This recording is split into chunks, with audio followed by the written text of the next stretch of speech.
This is Coach Lee with myexbackcoach.com, and in this video I'm going to talk to you about what you should not do after you're dumped or after you're broken up with. Take a second and click the subscribe button below and also the notification bell so that you can be notified when I have more content that's helpful to your situation, and that includes breakups, relationship dynamics, attraction, and videos in general on being your best self in life's relationships. Immediately following a breakup, most people panic. The fight or flight response causes them to act emotionally and desperately.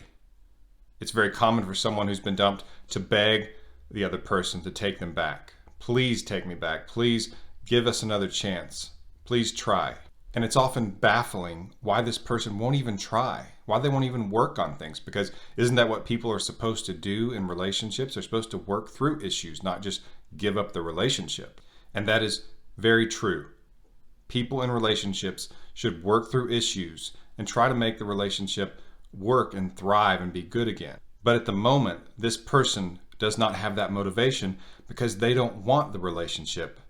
And it's for a complex list of reasons. But the bottom line is they are not motivated to work on the relationship. They don't want to work on it. That does not mean that they won't ever be in a place where they want to work on the relationship. It just simply means that at the moment they are not in that place. You are. And that's why it seems so absurd to you that this person who probably shared I love yous with you and has had these incredible intimate moments and these great times together, and maybe you even talked about the future with this person, and now they just want to walk away from it. And it seems like such a waste and like something sacred is being trampled on. The reason that they don't feel that way at the moment is because this is probably not something new for them. They didn't just wake up and decide they wanted to break up with you. It's something that has come over many weeks or months, maybe even longer, of them thinking to the future and projecting a future based on what they see with the relationship now and what they see from the past. And they will see that the future looks a certain way, and if it's not what they want, then oftentimes that will cause emotional attraction to drop. There are other things that can cause emotional attraction to drop, such as over investing in the relationship, and that's when you invest more than the other person does, and they feel like you are more into this than they are. Even if they like the relationship and they like you and they want to move forward, if you are more invested than them, it will drop emotional attraction because they will begin to feel like the prize and that you are getting more out of this than they are. And the imbalance will make them feel the relationship doesn't have as much in it for them. And over time, your attraction, the attraction they feel for you, will drop. And so that's what has possibly happened in your situation, and you're panicking. And you're asking them to please work it out. You're asking them what you can do to be better. You're asking them to try you and see if you change, to let you show them that you can change. You might even ask if we can still be friends to your ex. This person is now becoming your ex. And they might even suggest friendship. And in your desperation, you might just say, yes, absolutely. Thinking that if you can just stay in their life, that you can get them back. That if you can just somehow keep yourself interwoven in their life, that they will fall in love with you again and want to be in a relationship with you again. Unfortunately, it does not work that way. With friendship, usually what happens is that you will be put into sort of a backup plan mode, because usually when they offer friendship, it's one of two things. The offer is made because they feel badly that they've hurt you. They feel bad for you. They even feel a little guilty. And so they think that by offering friendship, they will appease their own conscience, they will appease their guilt, and they might make you feel a little bit better that you're not just being ripped or pushed out of their lives completely. The other option is that they want to keep you in their life to a degree so that they can keep a check on you to make sure you're not moving on with somebody else. And if that ever does happen, they have the option to try to pull you back and keep you right there in backup plan mode. So sometimes the offer of friendship is meant because they're not 100% sure, which no one is ever 100% sure on a breakup, but they are not so sure that they are 100% going to make themselves go through with it completely.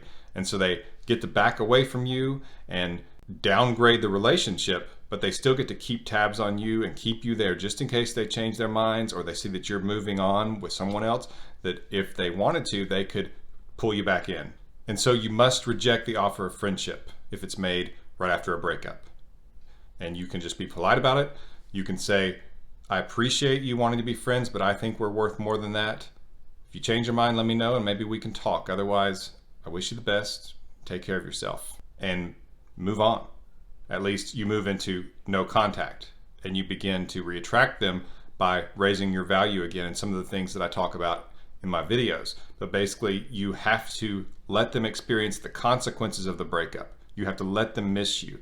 And if you don't do these things that I've mentioned, such as accepting friendship, begging, pleading, and constantly contacting them, then you stand the best chance of getting them back. Because, primarily at least, you allow them to miss you. But also, when they do miss you, they don't see hurdles to getting back with you.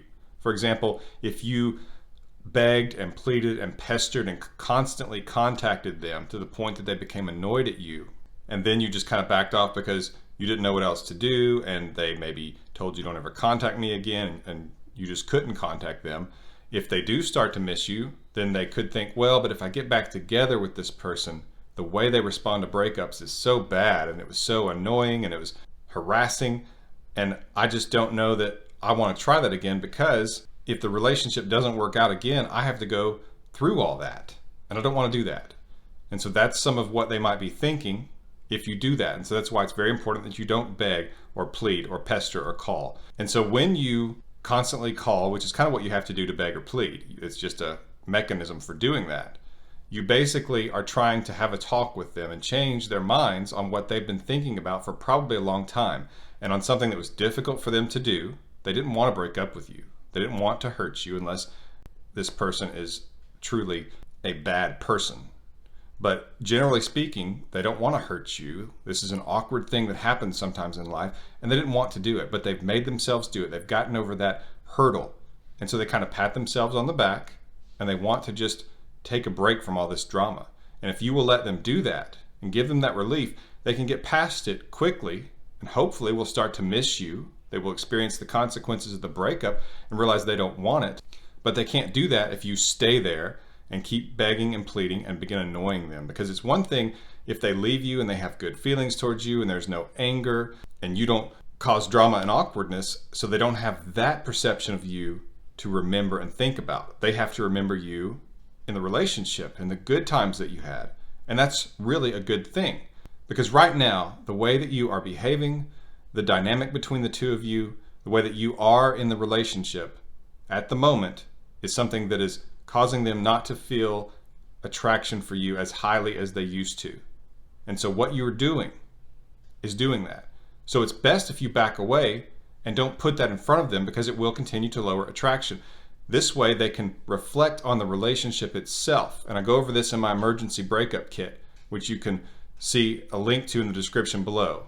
My emergency breakup kit is tremendous if you've been broken up with and you want your ex back. It's powerful, and I get emails all the time, people thanking me, often very emotionally charged emails about how I've helped them get their ex back with my emergency breakup kit, and I'm thrilled to do that. And there's a link to the description below about the kit.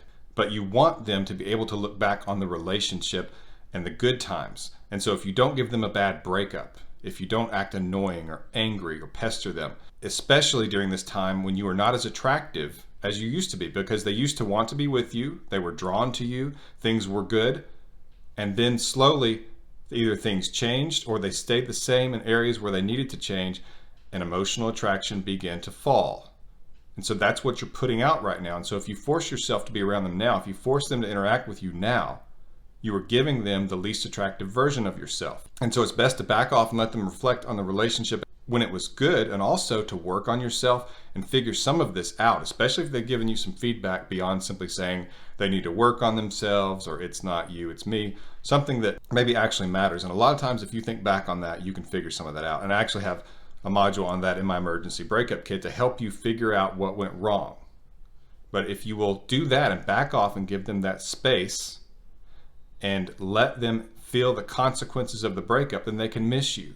So it's very important that you do that now, even if you haven't yet, that you start right away. You back off, you go silent, you go into no contact, and I have videos on that, the no contact rule. That just basically means you back away from them, you do not text, you don't call, you don't message them on Facebook. It's as though you have disappeared. And that's how they can miss you. So if you've just been dumped, that's what you need to do, and you don't need to beg, plead, pester, or contact them if you want the best chance of getting your ex back. You can schedule a coaching call with me at myexbackcoach.com, and we can put a map together to get your ex back. I also have my emergency breakup kit linked to in the description below. Take a look at it. It's very powerful. It's equal to several coaching sessions with me in terms of time. Subscribe to my channel so that you can be notified when I have more content like this that's helpful to relationship dynamics.